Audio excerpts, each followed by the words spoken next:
좋아요, 구독!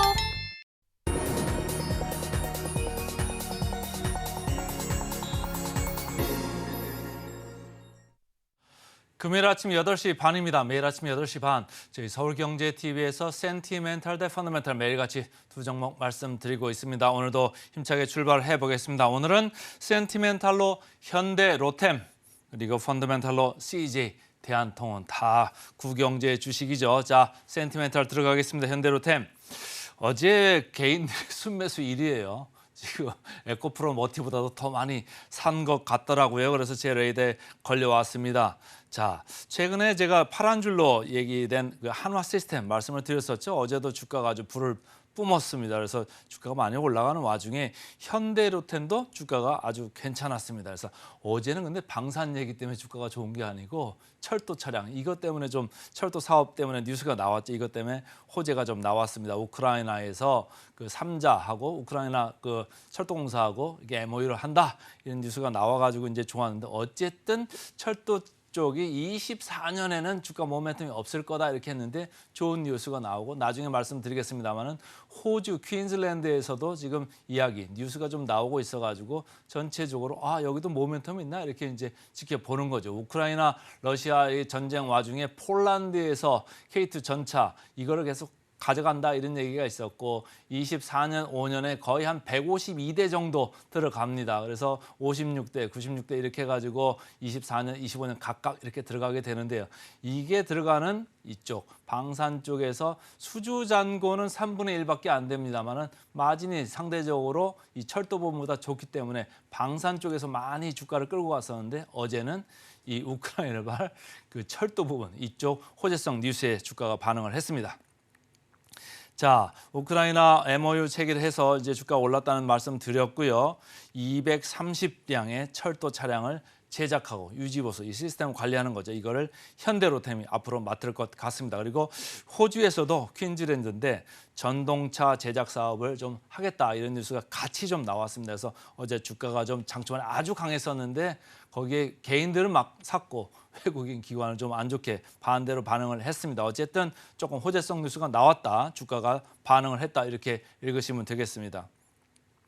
다른 증권사들 제가 쭉 보니까 24년에 좀 기대를 걸고 있는 것 같아요. 방산 부분 아까도 말씀드렸습니다만은 K2 폴란드로 들어가는 게 뭐 3분기에는 좀 없었어요. 4분기에 뭐 3분기에 7대 있었죠. 4분기에 없었어요. 근데 내년에 56대가 들어가고 후년에 96대가 들어가요. 그러니까 24년, 25년에 걸쳐서 152대가 지금 K2가 들어가게 돼 있습니다. 그러니까 24년도부터 아무래도 방산 모멘텀이 들어올 수 있죠. 그러니까 본격 성장을 할 거다. 물론 우려는 있습니다. 폴란드에 이제 추가적으로 2차 지금 그 수주를 지금 협상을 하고 있는데 계속 지연되고 있지 않습니까? 이게 지연되니까 주가가 별로 관심을 안 보이고 있었어요. 근데 이게 왜냐하면은 정권이 조금 그 정부가 교체되는 이런 것도 있고 지금 어쨌든 전쟁이 장기화되면서 여러 가지 물음표가 많아지고 있기 때문에 과연 이거 되는 거냐? 이런 생각을 하는 사람이 많은 거죠. 된다고 하면은 현대로템 주가가 다시 강하게 움직일 수가 있겠죠. 근데 아직까지는 좀 미지수인 부분이 많기 때문에 좀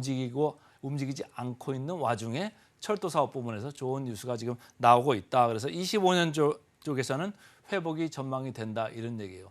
전체적으로 철도 부분은 그 백로그 그러니까 수주 잔고가 길게 남아 있습니다. 6.5년 정도 되는 거예요. 그러니까 6년 반 정도 되는 물량을 수주 잔고로 가지고는 있습니다만 천천히 올라오기 때문에 그렇게 매출 기여가 크지는 않을 수 있다. 추가적으로 한계적으로 들어오는 매출 기여가 크지는 않을 수 있다 이렇게 보고 방산 쪽은 좀 들쑥날쑥은 합니다만은 한 5.3년 정도치의 그 수주 물량을 가지고 있습니다. 그러니까 꾸준히 들어오는데 여기가 마진이 철도 부분보다 좀 좋기 때문에 이쪽에 따라서 주가가 왔다 갔다 이렇게 하고 있습니다. 어쨌든 수주 잔고는 전년 동기 대비 26% 이렇게 3분기 현재 늘어나 있는 상황입니다. 차트 보겠습니다. 어제 거래가 많이 됐죠. 장 초반에 좀 강하게 시작해서 그 이동평균선을 뚫고 올라가나 이런 생각을 하던 분도 많았을 것 같은데 외국인 기관은 반대로 이렇게 작용을 했습니다. 그래서 개인들이 어제 사신 분들이 조금 뭐 기분이 안 좋았을 수도 있는데 어쨌든 바닥에서는 지금 슬슬 기고 있다.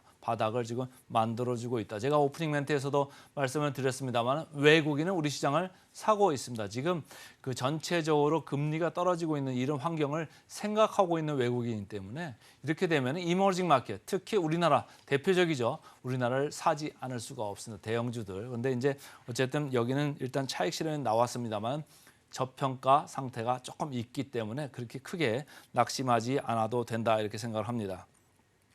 공매 잔고 보겠습니다. 공매는 쭉 이렇게 내려가고 있네요. 슬금슬금 내려가죠. 급하게 내려가는 건 아니고요. 잔고율 0.9%면 시장 평균이 0.4%니까 그거보다는 좀 높죠. 그러니까 외국인들이 만약 주가가 여기서 스파이크가 나서 확 이렇게 급하게 뜨게 되면 외국인들은 공매를 다시 환수할 수 있다 이렇게 생각을 하셔도 좋습니다. 자, 밸류 밴드로 보겠습니다. 하단에 이렇게 내려와 있으나 그러니까 크게 걱정하실 거는 없다. 뭐 반등이 언제든지 올 수 있다 이런 생각을 개인적으로 해보고요. 포워드 PR 보겠습니다. 11.9배. 뭐 시장 정도보다 조금 높든지 뭐 이 정도죠. 근데 이제 방산 쪽이 해외에서 계속 뻗어나가고 있고 그다음에 호주 쪽에서 아까 퀸즐랜드 뉴스도 있습니다만 전체적으로 백로그가 6년 반치 정도 가지고 있기 때문에 꾸준하게 좋아질 수 있다 이렇게 보시면 되겠습니다. 목표 주가 보겠습니다. 현대로템 48% 보고 있네요. 그래서 오늘은 센티멘탈로 현대로템부터 말씀드렸습니다. 자, 펀더멘탈로 가겠습니다. 펀더멘탈 오늘은 CJ 대한통운입니다. 얼마 전부터 계속 제 레이더에 걸려서 나왔었는데 제가 뭐 할까 말까 하다 오늘 이제 말씀을 드립니다. 자, 운송주의 5개사가 있는데요. 대표적인 큰 회사들만 제가 추려봤습니다. 그 평균을 이제 뚫고 올라오고 있습니다. 그래서 운송주의 강세를 선도하고 있다. 이게 지금 무슨 일이 시장에서 벌어지고 있냐면요. 외국인들은 대형주 위주로 우리나라 시장을 사고 있다 이렇게 말씀을 드렸는데 기관들은요. 지금 빈집털이를 하고 있습니다. 강도는 아닌데 어쨌든 빈집털이를 계속 하고 있습니다. 빈집털이의 대명사가 어디라고 제가 말씀드렸죠? 바로 건설주입니다. 건설주 이렇게 빨간 줄로 이렇게 표시가 돼 있는데 최근에 뭐 HDC 현대산업개발도 제가 말씀드렸고 GS건설도 말씀드렸고 여기뿐만이 아니고 다른 건설주도 같이 동반 상승하고 있다. 지금 빈집털이 중이다. 아주 저평가인 건설주를 지금 사고 있다. 이렇게 말씀을 드렸는데 CJ 대한통운도 마찬가지입니다. 빈집이고요. 여기도 저평가 회사입니다. 그래서 건설주 강세와 이렇게 궤를 같이 하고 있는 이런 회사가 되겠습니다. CJ 대한통운은 여러분들 아시죠? 전국 사방팔방이에요. 다 물류기지가 다 있습니다. 창고들 엄청 많고요. 그러니까 이게 부동산 관련주가 될 수도 있습니다. 금리가 떨어지면요. 부동산 관련주가 고개를 들 수 있습니다. 그 점을 좀 착안을 하시는 그런 전략을 좀 세우셔도 좋을 것 같다. 이런 개인적인 생각입니다. 대신증권에서 나왔는데 글로벌을 제외하고 전 부분이 개선이 됐습니다. 글로벌까지 해가지고 전체적으로 5개 부분이 있는데 지금 제일 좋아야 되는 게 이제 택배하고 이커머스죠. 택배 쪽은 지금 사실 문제가 있는 게 볼륨이 좀 떨어졌어요. ASP는 전년 대비해서 6% 정도 올라갔는데 비슷한 수치로 볼륨이 좀 떨어졌어요. 그러니까 볼륨 떨어지면 안 좋잖아요. 근데 이게 4분기에부터는 조금 좋아질 수 있다 이런 얘기고 이커머스 쪽도 앞으로 이제 글로벌 소싱 업체가 이커머스 쪽 주문을 많이 줄 수 있다 이런 생각을 하면서 좀 체크를 하시면 좋을 것 같고요. 자, 4분기에 물동량이 개선이 본격화될 거다. 물류 성수기니까 아무래도 그러겠죠. 그럼 그걸 좀 생각을 하시고 제가 아까 말씀드렸죠. 왜 빈집털이를 하느냐? 저평가이기 때문입니다. 그래서 이 미래에셋증권은 운송업종의 최선호주로 이야기하고 있습니다. 자, 최근에 이 제가 빨간 박스로 표시를 해놨는데 가격을 올렸습니다. 택배 가격을 인상을 했죠. 그래서 전년 대비 6% 정도 이렇게 올라갔습니다. 최근에 이 주가는요. 기관이 주로 매수를 하고 있습니다. 빈집털이를 여기도 하고 있다 이렇게 보시면 되고 거래량이 많이 늘어 있습니다. 그래서 좀 의미 있는 거래량이 들어와 있다 이렇게 좀 파악을 하시면 좋겠습니다. 자, 공매장고율 0.1%죠. 공매장고 영향 거의 없다 이렇게 읽으시면 되고 밸류밴드도 가장 하단에 이렇게 쳐져 있습니다. 그러니까 저평가 상태니까 크게 뭐 걱정하실 필요는 없다 이런 생각입니다. PER로 보나 PBR로 보나 PER 보시죠. 8.9배 낮죠? PBR도 0.49배입니다. 얼마나 낮습니까? 그러니까 전체적으로 저평가 상태에 있는 CJ 대한통운 되겠습니다.